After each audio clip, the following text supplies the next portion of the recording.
I'm going to have to read this because I'm probably going to need a Kleenex. Would you mind pouring her a cup of water as well? Absolutely. Thank you. When Devo came into my life, I was older and a little more settled and was able to spend time with him that wasn't afforded to me when I was raising his mom. It was then that I was able to appreciate the coolness of a kid. Maybe it was just because I was his grandmother. I still am his grandmother. He was very intelligent. He started preschool before his 2nd birthday. I would put him on the bus and take him off every day. I can remember him getting off the bus and running up to the door, anxious to tell me about his day and show me the stuff he had made. And this is some of the stuff. You could just address the court. This is some of the stuff that he made.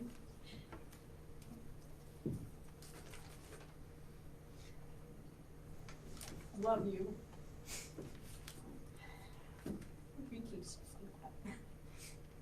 His grandfather taught him how to ride a bicycle without training wheels, and I taught him how to read. We both taught him about camping and fishing. His great-grandfather and grandmother took him to be tested so he could attend the Air Force Academy. He took the test and completed 70% of it, while most people only complete about 30% of it. He said he would have finished it. He didn't have a calculator. He would take tests in school a lot of times and wouldn't finish the 2nd page. He figured the teacher should be able to see that he knew how to do the problems just by looking at the 1st page. He was very active from a very young age. It was exciting to watch Debo when I'd take him to school and pick him up on the bicycle. He and I set bicycling goals for the summer months, like how many big hills and about how many miles we wanted to cover. We accomplished this goal except for one. He wasn't big on taking naps, so his mom and I talked about that, and it was decided that I should lay down with him, turn the news on, and he'd fall asleep. I'd fall asleep. He never did. Nap time turned into a cycling adventure. I'd put him in the burley, give him something to eat and drink, and he was asleep in about 2 miles. He eventually graduated from riding in the burley to riding on the alley cat. He thought he was really something because he had his own seat and handlebars and was able to pedal. He and I rode the last day of Ride the Rockies bicycle tour. It was exciting for him to cross the finish line and hear the crowd cheering him on, as it was just exciting for me to be able to cross the finishing line with my cycling buddy. Devo had a very competitive nature, whether it was baseball, soccer, riding the bike, or whatever. He thought it was a great sport to try and race people with the alley cat. It seemed that he always wanted to race someone when we were going uphill. The only person we ever beat was the mailman, and that was because he had to keep making stops. But whenever we would go downhill, I had to make a conscious effort to slow down.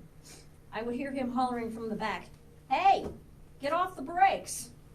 We talked about going downhill fast, and together we made a decision that if we were going fast, he'd have to stay seated and no pedaling.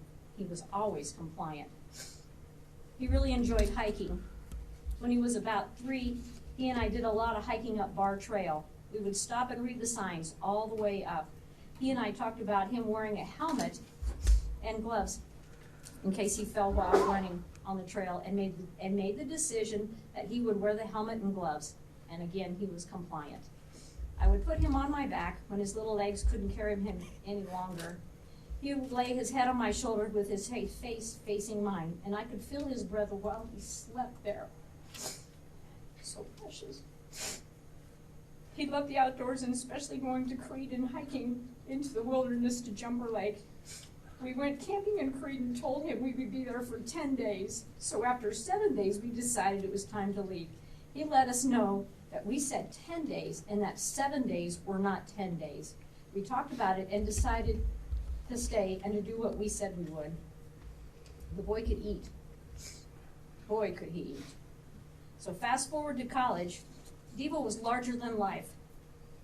He loved living life, his family, and spending time with his friends. He was the loudest person I knew. His laugh was huge and infectious. Everything he did in a big way.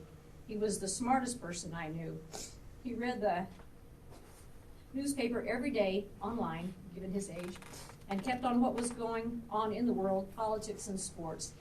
He said that Trump's election would be one for the history books, and boy was he right. From a very young age, he was able to converse with everyone that he came in contact with. He would make whomever he was talking with at that moment feel like they were the most important person in the room. Until the day he passed, he would show respect for people by opening and holding doors for them and letting them pass first, and then answer respectfully when spoken to. Debo and I would talk about his future and what it might look like. He wanted to graduate, he wanted to finish college and get a job so he could buy a home and a car. He wanted his grandfather to teach him how to do the repairs on the house so he could be self-sufficient. He loved kids and wanted to eventually get married and raise a family. Debo could always be found playing and hanging with kids. He spent hours every night talking and playing video games with his siblings. His struggles were no different than any other kid going to college. He was concerned about how to pay for his schooling, where he would work, how he would be able to feed himself, where he was going to live, and so on. We would strategize about all of this and see if we could come up with a way to relieve some of his concerns. You have no idea the pain his death has caused this family, even to this day. I used to tell Debo that if something ever happened to him, it would absolutely kill me. His death destroyed any dream that I had of watching him walk down the aisle to meet his bride, to be able to hold his babies and to be able to share in his success and in his dreams. There is a massive hole in my heart that will never be filled by anyone or anything.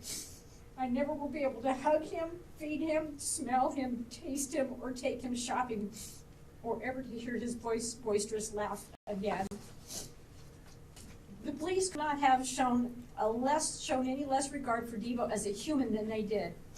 They were too concerned with their own egos to think about his life and the people's lives that they were affecting by their ill-chosen decision. They made decisions not to follow the rules they were taught. I would spend almost every day with Debo in ICU, just hoping that he would wake up, holding his hand, praying for his life, reading to him and telling him how much he was loved. I would hold the phone so his mom and siblings could see and talk to him, but all they could see was him lying in the bed, seizing while being hooked up to every machine that could possibly be to keep him alive. Watching his once healthy young man lie in a hospital bed, seizing endlessly, was the worst thing anyone should have to endure. On the morning of October 6th, Debo's mom received a phone call from the hospital telling us that his blood pressure was plummeting. We knew the end was imminent. Because of the defendant's unwillingness to do the job in a fashion they were trained for it, we as a family, and ultimately Debo's mom, had to make the hardest decisions of her life. Do we move him from Boulder Community Hospital to Swedish Medical? We decided to go to Swedish, where he received the best medical care possible. In addition to the extensive ischemic injury that he had a traumatic spinal cord injury also caused by the defendants. So the decision had to be made whether the doctors put a trach in so he could breathe, or do they fix the spinal injury. The doctors promised they would be careful and hold his head if it was decided to put in the trach. We decided the trach so he could breathe. Do we put in a feeding tube so he could be nourished? October 6th, when his blood pressure plummeted, we had to decide if the hospital should administer another adrenaline shot, or do we let happen what we knew was imminent. We decided that there was nothing further that could be done to save him, and if he did survive, he would be in a vegetative state because of the head injury and possibly a quadriplegic because of the spinal cord injury. Final decisions before the death. When his blood pressure plummeted for the last time, decision had to be made whether to remove the feeding tube or do we remove the breathing tube. The decision was to keep the breathing tube, yet once again so he could breathe. No one should ever have to make these kind of decisions from injuries inflicted by someone, the exact who were supposed to be protecting him. I've wondered countless times how much force the defendants had to exert for the two of them to get the door shut. You'd think that would have been a clue that something was wrong. Debo was a kid with a lot of dreams. He didn't do anything wrong. He just wanted to have fun with his friends on his birthday. I wouldn't wish this on anyone. They have no idea what they have caused this family. Here's his little cycling glove.